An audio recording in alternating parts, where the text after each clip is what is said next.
US President nor the British Premier sought approval from lawmakers before launching the combined assault on Syria. A number of Republican senators have hit out at Donald Trump's decision, saying that he should have consulted Congress first. I haven't read France's or Britain's constitution, but I've read ours, and nowhere in it is presidential authority to strike Syria. The President needs congressional authorization for military action, as required by the Constitution.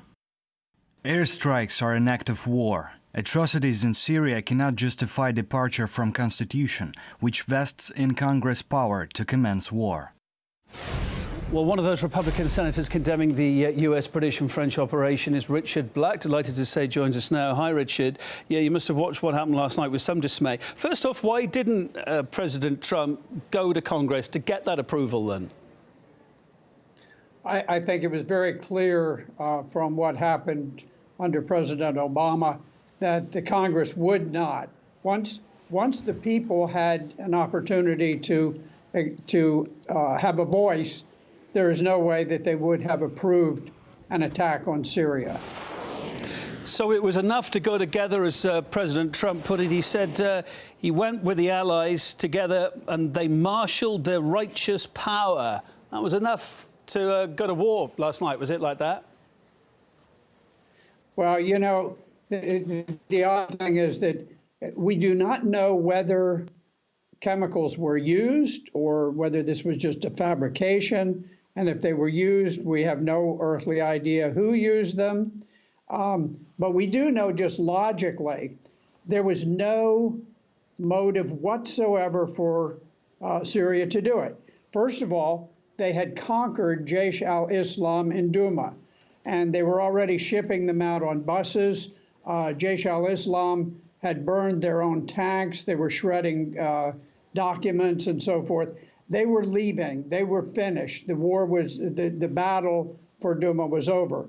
And so the idea that at that precise point, gas would be fired is childishly absurd. What about Theresa May from the UK point of view? Why do you think she didn't seek parliamentary approval in the UK?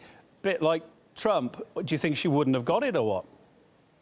Well, if you recall, under President Obama, the Prime Minister did go to the legislature and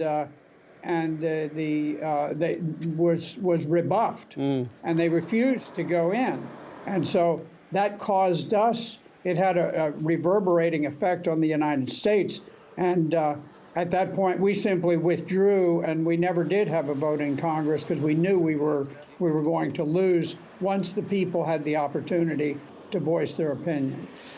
As I was saying to our guest earlier on, there must be a huge degree of confidence in Washington, in the UK, in France. I mean, President Macron says he has the absolute proof, although we've still not seen what that actually is. There must be a huge amount of confidence. They are 110% right here. Well, they don't have any confidence. What they have is they have the power to simply attack countries. They had complete confidence when they went into Iraq because there were weapons of mass destruction that never existed. They always have complete confidence, but they never have proof.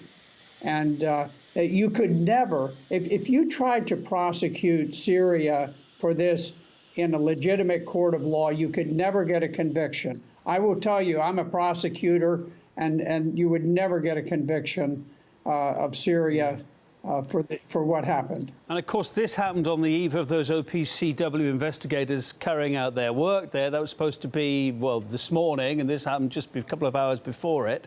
Could that in any way affect the progress of their work? Could it knock it back? What happened now? Well, I think it was clear that the United States did not want to have the organization send in chemical investigators, and they wanted to get this attack over before they ran the risk that the investigators would go in and say either there never was an attack or that it was staged by the terrorists. There is actually a third possibility. chlorine is one of the 10 most common industrial chemicals. Water purification is carried out by chlorine. Yeah. Many industrial functions are. And so anytime that you have mass combat in an urban setting, there's always a possibility that there will be a chlorine release that is not the fault of anyone. It just simply happens. But it's clear that Syria did not deliberately attack because there was no motive. If there's no motive, there's no crime. So looking on from where you are, what was gained from last night? Missiles were fired off. It depends who you listen to. Russia and Syria say the majority of them actually were intercepted. We hear that there were 3 areas that were hit. But what was achieved? I think the good news is that the attacks were very focused and limited. I think to some extent that the president, through some of his tweets, had boxed himself into a corner, and he was forced to do something. Fortunately, I think he chose the best option that he could, which was a very limited attack. And is it a one-off? Because we're hearing the guns are still, quote, locked and loaded. If Syria were to do anything like this again, in their view, is it going to die down for now? What do you think is going to happen next, then?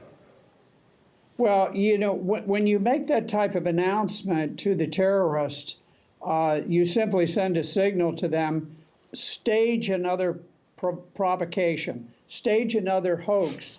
And you've got the white helmets who are affiliated with Al-Qaeda, and their purpose is to stage propaganda attacks. And so you really have just invited another propaganda attack by them. And I think it's unfortunate. You know, there are 2 sides in this war. There's the Syrians and their allies.